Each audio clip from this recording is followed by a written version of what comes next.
Hi y'all, it's Fairbrother here. I'm coming to you with a PPfT demonstration and some helpful tips now that we're all in our observation season or era, if you will. I wanted to just go through and show you some resources and things that you can do upon preparing for your observation and also just best practices to naturally integrate throughout your classroom instruction. So the first thing you're going to do is you're going to go to your portal. I know I've probably showed this 1,000 times, but we'll just do it again. And you'll type in PPfT, and it's working, so you'll click.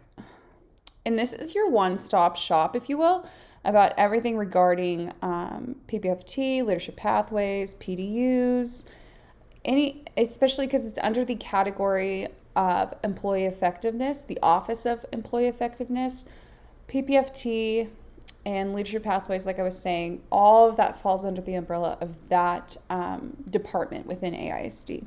So, it gives a little explanation about who they are, what they do. And then, to me, the most helpful part of the Employee Effectiveness Hub, if you will, is the PPfT Toolkit. So, click on that, and then literally takes you to the toolkit. So it's broken up into two categories. This section speaks to your actual appraisal and resources that can help you be successful with that, your compensation information, and then other compensation opportunities, and then like platform support regarding HCP, frontline formerly teams. And then, ironically, the SLO database. And then below it has information, FAQs, support and contacts, providing feedback. And then the PPfT Oversight Committee, which is a committee of individuals, so campus principals, teachers, and essential area teachers, and resource teachers from all different vertical teams that come together and have conversations regarding revising and editing the PPfT rubric, the PPfT process, and how can we streamline it and make it better for everyone in the district to be successful. Okay, so specifically I wanted to go to the PPfT appraisal icon, and here you'll see the timeline, which is clutch.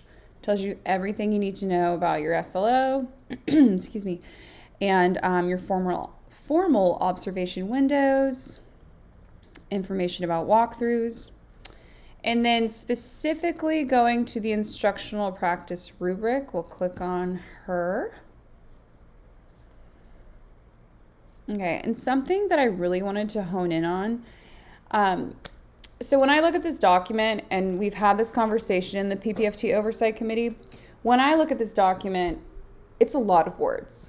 And it's a little overwhelming, and in my opinion, the more words does not necessitate quality, if you will.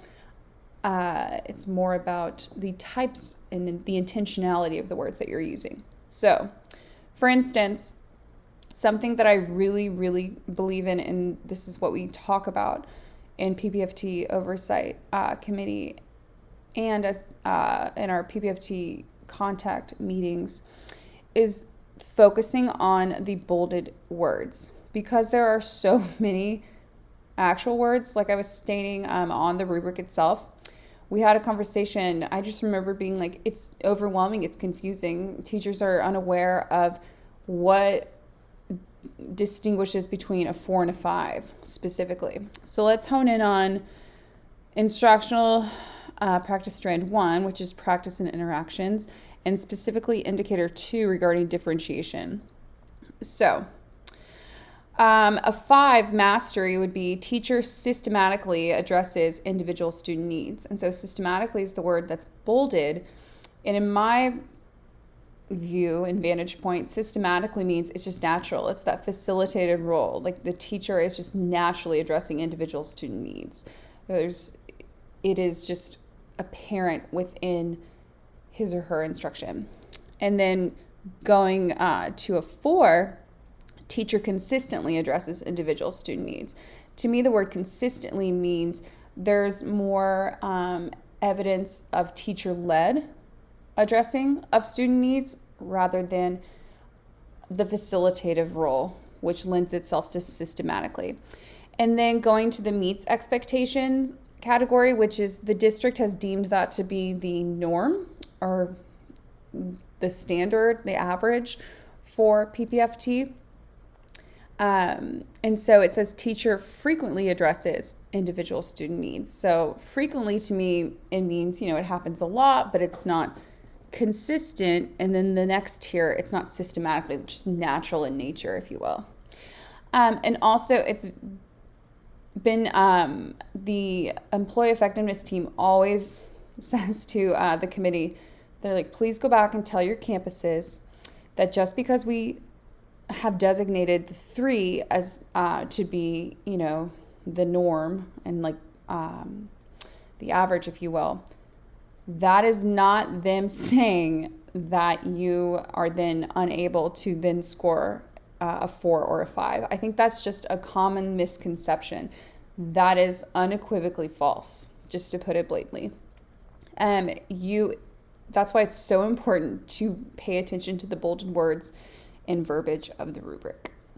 And if you have any questions regarding that, please come to me. Okay, so going back to the PPfT toolkit, let's go down to the what this might look like in terms of instructional practice. The PG&R, we'll talk about that later.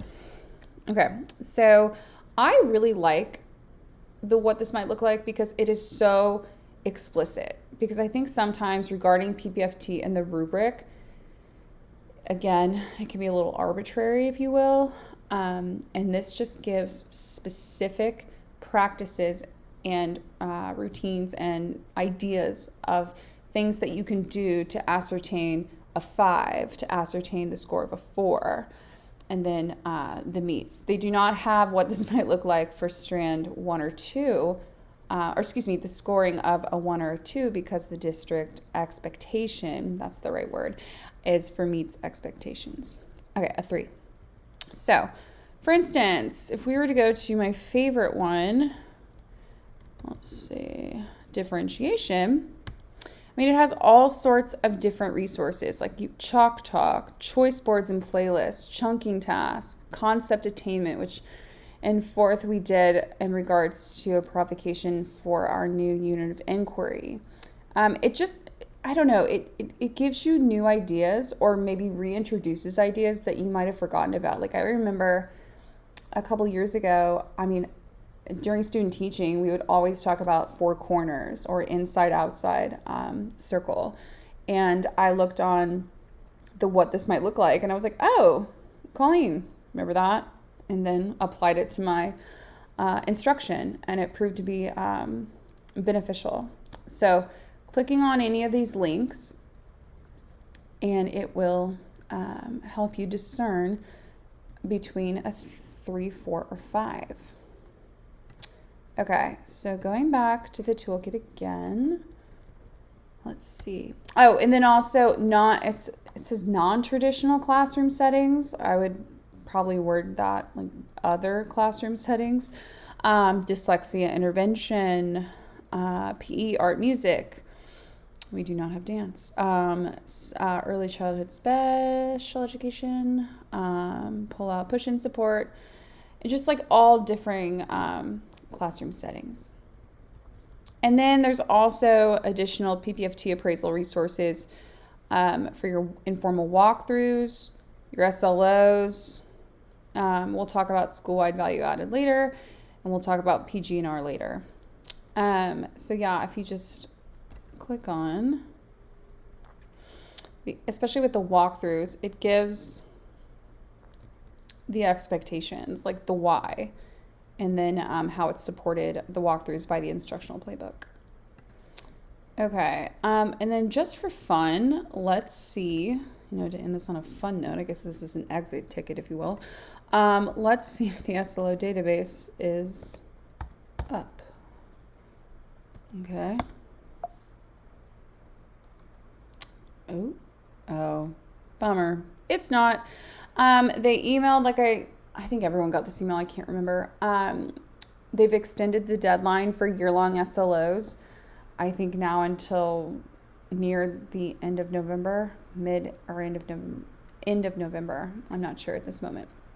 However, long story short, if you need any help, if you want to talk about your observation, like what you could do, new ideas or collaboration, please feel free to call, text, email me, stop by my room. Fifth grade and I had really good conversations regarding ideas for their observations. And honestly, it was fun to just have that conversation, be like, have you thought of it this way? Maybe this. And then I don't know. It served itself to be a really good teachable moment for all parties involved. So again, any assistance, I'm here. Let me know. All right. I appreciate all of you.